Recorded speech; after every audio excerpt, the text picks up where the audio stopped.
ನೋಡಿ, ದೃಶ್ಯಗಳಲ್ಲಿ ತಾವು ಗಮನಿಸ್ತಾ ಇದ್ದೀರಿ. ವಿಜಯೋತ್ಸವ, ಸಂಭ್ರಮ, ಸಡಗರ, ಸಂತೋಷ ಎಲ್ಲೆಡೆ ಮನೆ ಮಾಡಿದೆ. ಬಿಜೆಪಿ, ಜೆಡಿಯು ಕಾರ್ಯಕರ್ತರು ಕುಣಿದು ಕುಪ್ಪಳಿಸ್ತಾ ಇದ್ದಾರೆ. ಎಲ್ಲಿಲ್ಲದ ಸಂತೋಷ ಅವರಿಗೆ.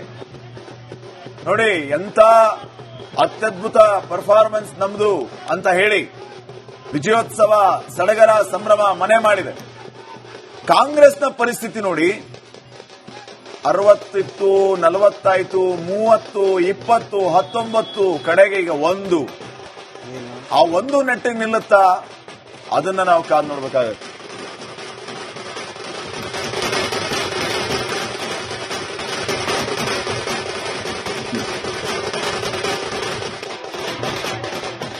ಈಗ ಮತ್ತೊಂದು ಚಿಕ್ಕ ಬ್ರೇಕ್ ನಂತರ ಇನ್ನಷ್ಟು ಡೀಟೇಲ್ಸ್ ಕೊಡ್ತೀವಿ.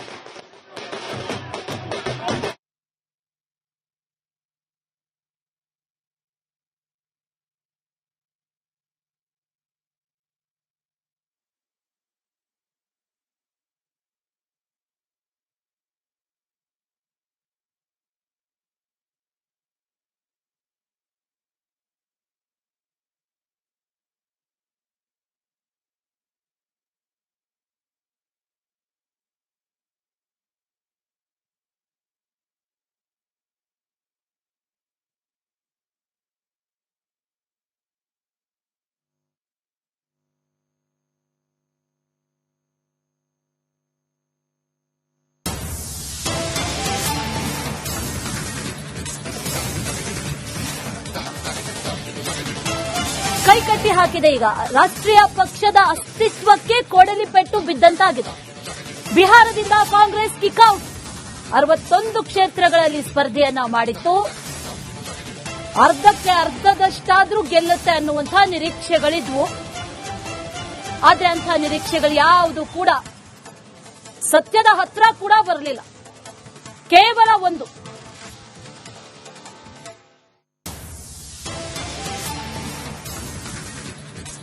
ಸೊನ್ನೆ ಸಾಧನೆ ಮಾಡುತ್ತಾ ಕಾಂಗ್ರೆಸ್ ಅನ್ನೋ ಪ್ರಶ್ನೆ. ರಾಹುಲ್ ಸಾರಥ್ಯವನ್ನೇ ಸಾರಾಸಗಟಾಗಿ ಬಿಹಾರದ ಜನತೆ ತಳ್ಳಿ ಹಾಕಿದ್ದಾರೆ ಅನ್ನೋದಂತೂ ಬಹಳ ಕ್ಲಿಯರ್ ಆಗಿ ಡಿಜಿಟಲ್ ಗೊತ್ತಾಗ್ತಾ ಇದೆ. ಕಾಂಗ್ರೆಸ್ ಧೂಳಿಪಟ. ಬಿಹಾರದ ಮ್ಯಾಪಲ್ ಕಾಂಗ್ರೆಸ್ ಕಾಣಿಸ್ಕೊಳ್ಳೋದೇ ಇಲ್ಲ. ಒಂದಿದೆ ಸದ್ಯಕ್ಕೆ, ಅದು ಕೂಡ ಪಕ್ಕಾ ಇಲ್ಲ. ಹೆಚ್ಚು ಕಡಿಮೆ ಆದರೂ ಕೂಡ ಆಶ್ಚರ್ಯ ಇಲ್ಲ.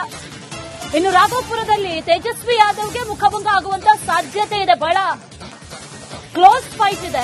4,000 ಮತಗಳ ಹಿನ್ನಡೆಯನ್ನ ಸದ್ಯಕ್ಕೆ ಅನುಭವಿಸ್ತಾ ಇದ್ದಾರೆ ಅನ್ನುವಂತ ಮಾಹಿತಿ ಇದೆ. ಬಿಜೆಪಿ ಅಭ್ಯರ್ಥಿ ಸತೀಶ್ ಕುಮಾರ್ಗೆ ಮುನ್ನಡೆ.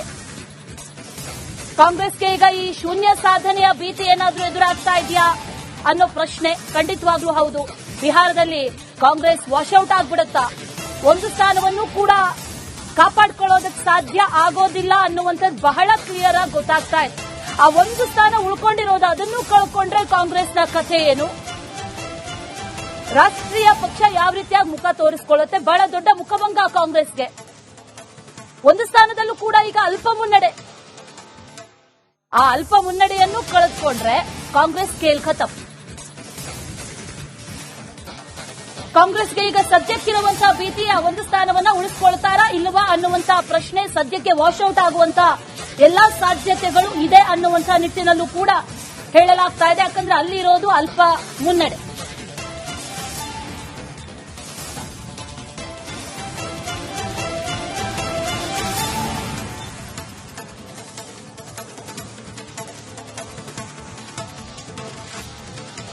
ನಾಲ್ಕು ಗಂಟೆ ಸುಮಾರು ಅಂತಂದ್ರೆ ಬಹುತೇಕ ಈ ನಂಬರ್ಗಳೇನು ಸ್ಕ್ರೀನ್ ನ ಮೇಲೆ ಗಮನಿಸ್ತಾ ಇದೀವಿ, ಇದರಲ್ಲಿ ಭಾರಿ ಏನು ಹೆಚ್ಚು ಕಮ್ಮಿ ಆಗೋ ಸಾಧ್ಯತೆಗಳಿಲ್ಲ. ಬಟ್ ಕ್ಲಿಯರ್ ರಿಸಲ್ಟ್ ಡಿಕ್ಲೇರ್ ಆದ ಸಂದರ್ಭದಲ್ಲಿ 5 ರಿಂದ 10 ಸಂಖ್ಯೆಗಳು ಏರಿಳಿತ ಆಗೋ ಸಾಧ್ಯತೆ ಇದೆ. 10 ಅಂತ ಮ್ಯಾಕ್ಸಿಮಮ್ ನಾವು ಕನ್ಸಿಡರ್ ಮಾಡಿದ್ರು ಕೂಡ ಮೆಜಾರಿಟಿ ಸಂಖ್ಯೆ 122, ಅದನ್ನ ದಾಟಿ ಬಹುಮತದ ಸರ್ಕಾರವನ್ನ ನಿರ್ಮಾಣ ಮಾಡುವಲ್ಲಿ ಎನ್ಡಿಎಗೆ ಯಾವುದೇ ರೀತಿಯ ಆತಂಕ ಇಲ್ಲ. ಮಹಾಗಠಬಂಧನ್ ಒಂದು ತೀವ್ರ ನೆಕ್ ಟು ನೆಕ್ ಕಾಂಪಿಟೇಷನ್ ಅನ್ನ ಈ ಬಾರಿ ಕೊಡಬಹುದು ಅನ್ನೋ ಭಾರಿ ನಿರೀಕ್ಷೆ ಇತ್ತು. ಆದ್ರೆ 30ರ ಗಡಿಯನ್ನು ಕೂಡ ದಾಟುವಲ್ಲಿ ಪರದಾಡ್ತಾ ಇದೆ ಈ ಕ್ಷಣದ ಟ್ರೆಂಡ್ ನ ಪ್ರಕಾರ. ಮತ್ತೊಂದ್ ಕಡೆ ಆಗ್ಲೇ ಹೇಳ್ತಾ ಇದ್ದ ಹಾಗೆ ಕಾಂಗ್ರೆಸ್ ಶೂನ್ಯ ಸಾಧನೆಯ ಮುಖಭಂಗದಿಂದ ತಪ್ಪಿಸಿಕೊಳ್ಳಿಕ್ಕೆ ಇದೀಗ ಪ್ರಯಾಸವನ್ನ ಮಾಡ್ತಾ ಇರೋದು. ರಾಹುಲ್ ಗಾಂಧಿ ಅವರ ನಿರಂತರವಾದ ಆಬ್ಸೆನ್ಸ್. ಆಗಸ್ಟ್ ಸೆಪ್ಟೆಂಬರ್ ತಿಂಗಳಲ್ಲಿ ಬಂದ್ರು, ಒಂದಷ್ಟು ಪ್ರಚಾರವನ್ನ ಮಾಡಿದ್ರು, ಅನಂತರದಲ್ಲಿ ಕಣ್ಮರೆ.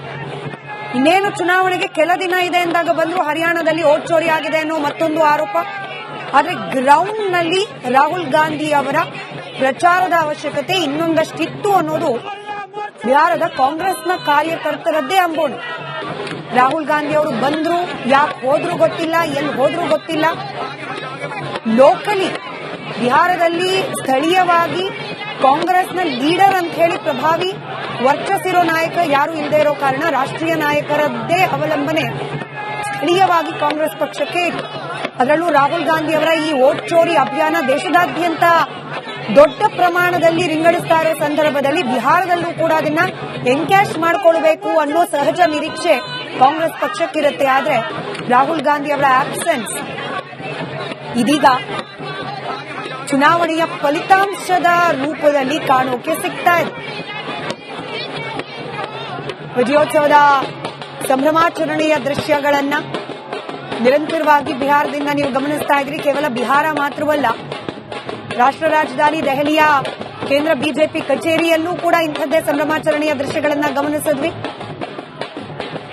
ಇದರ ಜೊತೆಯಲ್ಲಿ ಬೆಂಗಳೂರಿನ ಮಲ್ಲೇಶ್ವರದಲ್ಲಿರ್ತಕ್ಕಂಥ ಬಿಜೆಪಿ ಕಚೇರಿಯಲ್ಲೂ ಕೂಡ ಸಿಹಿ ಹಂಚಿ ಸ್ಥಳೀಯ ನಾಯಕರು ಹಾಗೆ ಕಾರ್ಯಕರ್ತರು ಸಂಭ್ರಮಿಸಿದ ದೃಶ್ಯವನ್ನ ನಾವು ಗಮನಿಸಿದ್ವಿ.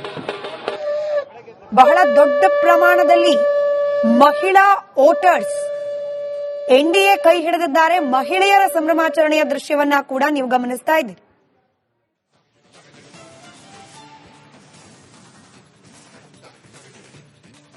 ಎನ್ಡಿಎ ಸಂಭ್ರಮದಲ್ಲಿ ಪ್ರತ್ಯೇಕವಾಗಿ ನೀವು ಗಮನಿಸ್ತಾ ಇದ್ರಿ. ಒಂದ್ ಕಡೆಯಲ್ಲಿ ಬಿಜೆಪಿ ಪಕ್ಷದ ಕಚೇರಿ ಬಳಿಯಲ್ಲಿ, ಮತ್ತೊಂದು ಕಡೆಯಲ್ಲಿ ಜೆಡಿಯು ಪಕ್ಷದ ಕಚೇರಿ ಬಳಿಯಲ್ಲಿ, ಎರಡೂ ಕಡೆಗಳಲ್ಲೂ ಕೂಡ ಸಂಭ್ರಮಾಚರಣೆಯ ದೃಶ್ಯಗಳು. 501 ಕೆಜಿ ಲಡ್ಡು ತಯಾರಿಕೆಗೆ ಆರ್ಡರ್ ನಿನ್ನೆ ರಾತ್ರಿಯೇ ಹೊರಡಿಸಲಾಗಿತ್ತು. ಲಡ್ಡು ವೇಸ್ಟ್ ಆಗಲಿಲ್ಲ ಅನ್ನೋದು ಇಲ್ಲೊಂದು ಸಂಗತಿ. ಮತ್ತೊಂದು ಕಡೆ ದೇಶದಾದ್ಯಂತ ಬಿಜೆಪಿ ಕಚೇರಿಗಳಲ್ಲಿ ಸಂಭ್ರಮಾಚರಣೆ ನಡೀತಾ ಇದೆ. ದೃಶ್ಯವನ್ನ ಸ್ಕ್ರೀನ್ ನ ಮೇಲೆ ಗಮನಿಸ್ತಾ ಇದೆ. ಇನ್ನು ಮಹಾಗಠಬಂಧನ್ ಹಾಗೆ ಎನ್ಡಿಎ ಎರಡೂ ಕೂಟಗಳಲ್ಲಿ ಪ್ರತ್ಯೇಕವಾಗಿ ಪಕ್ಷಗಳ ಸಾಧನೆ ಏನು ಅದನ್ನ ಕೂಡ ಸ್ಕ್ರೀನ್ ನಲ್ಲಿ ಗಮನಿಸ್ತಾ ಇದ್ದೀರಿ. ಮಹಾಗಠಬಂಧನ್ನ ಭಾಗವಾದ ಆರ್ಜೆಡಿ, ತೇಜಸ್ವಿ ಯಾದವ್ ಅವರ ನೇತೃತ್ವದ ಆರ್ಜೆಡಿ 24 ಕ್ಷೇತ್ರಗಳಲ್ಲಿ ಮುನ್ನಡೆಯನ್ನ ಕಾಯ್ದುಕೊಂಡಿದ್ರೆ ಕಾಂಗ್ರೆಸ್ನ ಪಾಲು ಒಂದಷ್ಟೇ. 19 ಕ್ಷೇತ್ರಗಳಲ್ಲಿ ಗೆಲುವನ್ನ ಸಾಧಿಸಿತ್ತು ಕಳೆದ ಬಾರಿಯ ಚುನಾವಣೆಯಲ್ಲಿ. ಆದರೆ ಈ ಬಾರಿ ಒಂದು ಕ್ಷೇತ್ರ ಅಲ್ಲೂ ಕೂಡ ಪ್ರಯಾಸದ